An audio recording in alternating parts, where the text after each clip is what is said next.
చేతిలో సామాజిక అస్త్రం నెంబర్ వన్ నెంబర్ వన్. ముందుగా నంబర్ 1 న్యూస్ కి స్వాగతం. నేను నందిని. స్క్రీన్ మీద ఎలాంటి బిజీ లేకుండా డైరెక్ట్ గా అనాలిసిస్ స్టార్ట్ చేస్తారేంటి నందిని గారు అనుకుంటున్నారా? ఈ రోజు నేను తీసుకొచ్చిన టాపిక్ ప్రత్యేకంగా ఆర్టిఫిషియల్ గా చేయాలి అని నేను అనుకోవట్లేదు. ఎందుకంటే ఒకసారి నేను మీకు ఒక వీడియో చూపిస్తాను. ఒక 4 ఏళ్ల చిన్నారిని ఒక ప్రైవేట్ స్కూల్లో నర్సరీ చదువుతోంది ఆ పాప.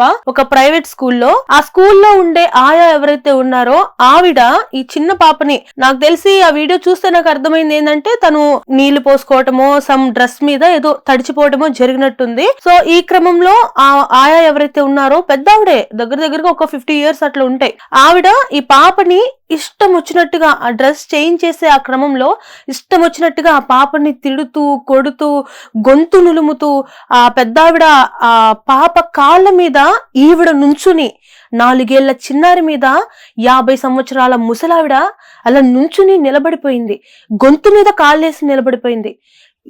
ఇప్పుడు నేను చెప్తున్నవన్నీ అబద్ధాలని మీరు అనుకోవచ్చు, కానీ అలా అనుకుంటారని నేను మీ ముందుకి వీడియోతో సహా వచ్చాను. ముందే చెప్తున్నాను, ఈ వీడియో చూసిన తర్వాత ఎవరైతే కోల్డ్ హార్టెడ్ పర్సన్స్ ఉంటారో దయచేసి ఏడవకండి. ఒకసారి ఆ వీడియోని చూసేద్దాం.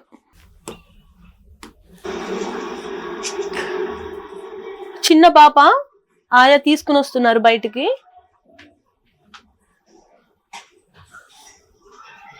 వీపు మీద ఒక్కడి చరిచారు. ఆ పాప కింద పడిపోయింది.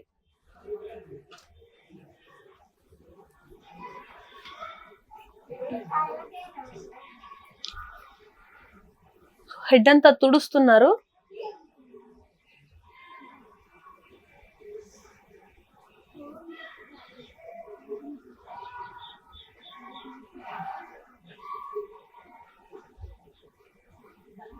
ఓ గాడ్,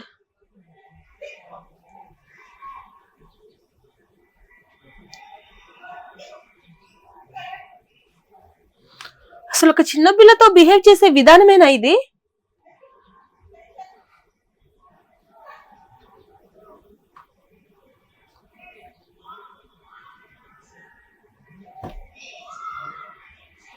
అయ్యో,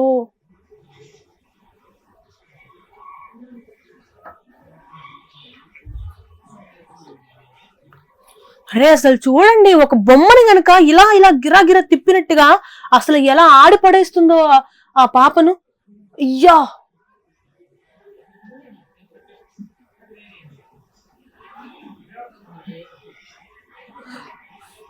వా, అసలు ఏమనాలి పెద్దావిని. అసలు ఎందుకు పెట్టుకుంటారు ఇలాంటి వాళ్ళని అసలు ఆయాలుగా?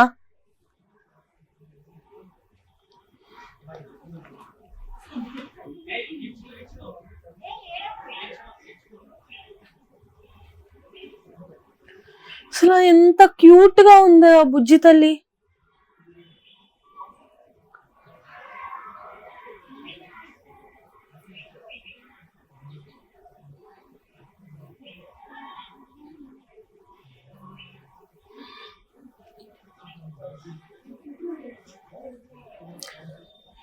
ఓ గాడ్, నోరు కూడా నొక్కేస్తుంది చేతులతోని.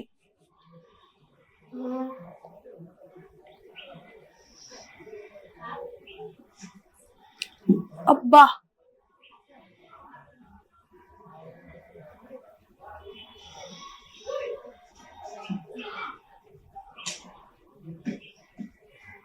మీకు ఆ సౌండ్స్ కూడా వినిపిస్తున్నాయా ఎలా కుడుతుందో?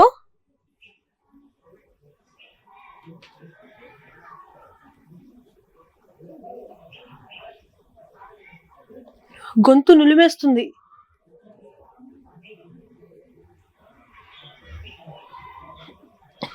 అసలు ఇంత జరుగుతుంటే చుట్టుపక్కల ఎవరూ లేకపోవడం ఏంటి?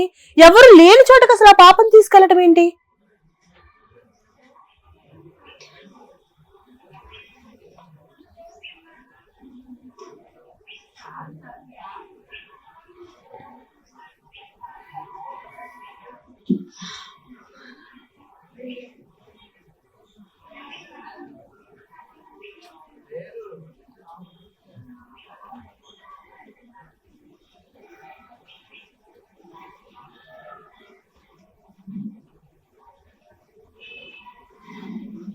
అండ్ ఫైనల్ గా ఇప్పుడైతే నేను అస్సలు చూడలేను, మీరే చూడండి.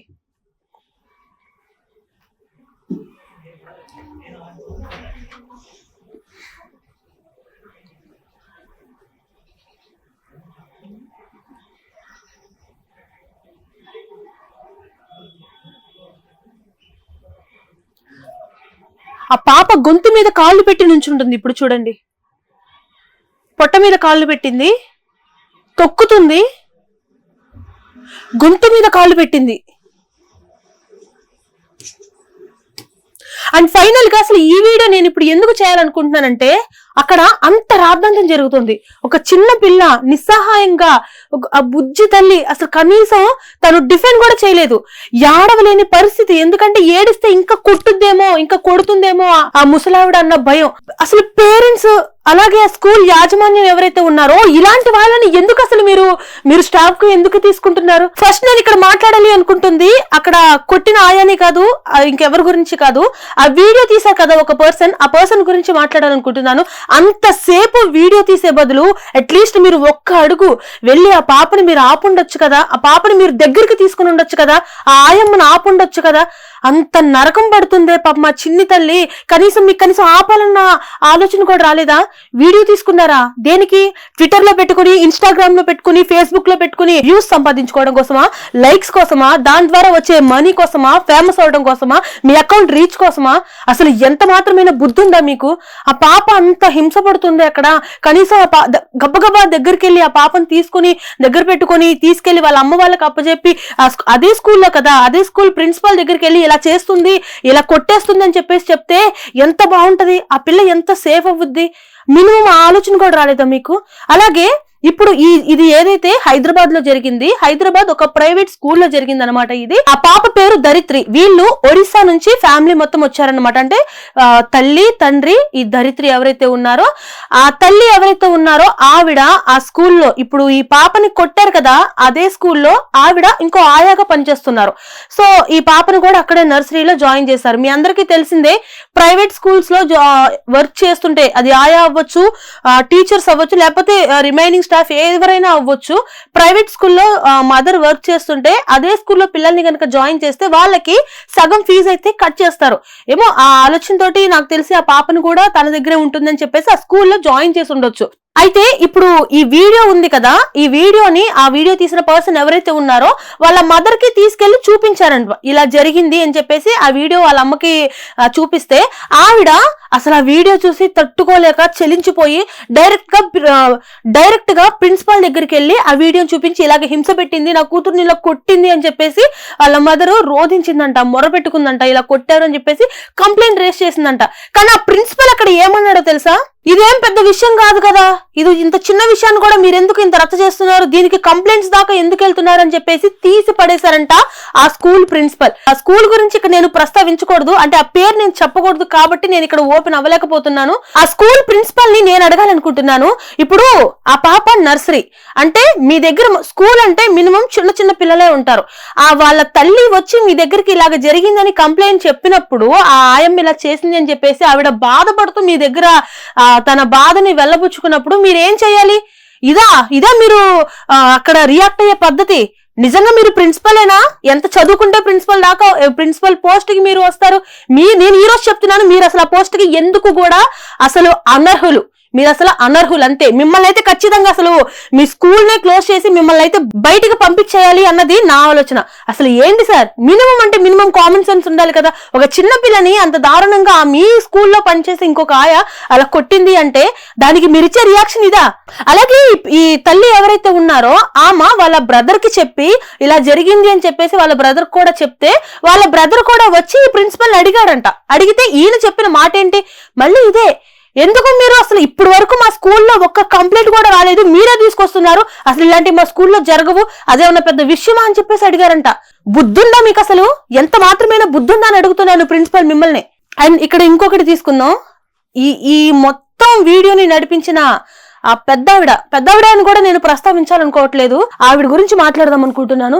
ధరిత్రి వాళ్ళ మదర్, మీరు ఇద్దరు కలిపి ఒకటే స్కూల్లో ఆయాగా వర్క్ చేస్తున్నారు. ఓకే, మీకు ఆవిడకి అంటే ఆ పాప పేరెంట్ ఎవరైతే ఉన్నారో వాళ్ళ అమ్మకి మీకు ఎన్నో గొడవలు ఉన్నాయేమో, ఏమన్నా కావచ్చు. మీరు కొట్టడానికి రీజన్ ఏంటో నాకైతే తెలియదు.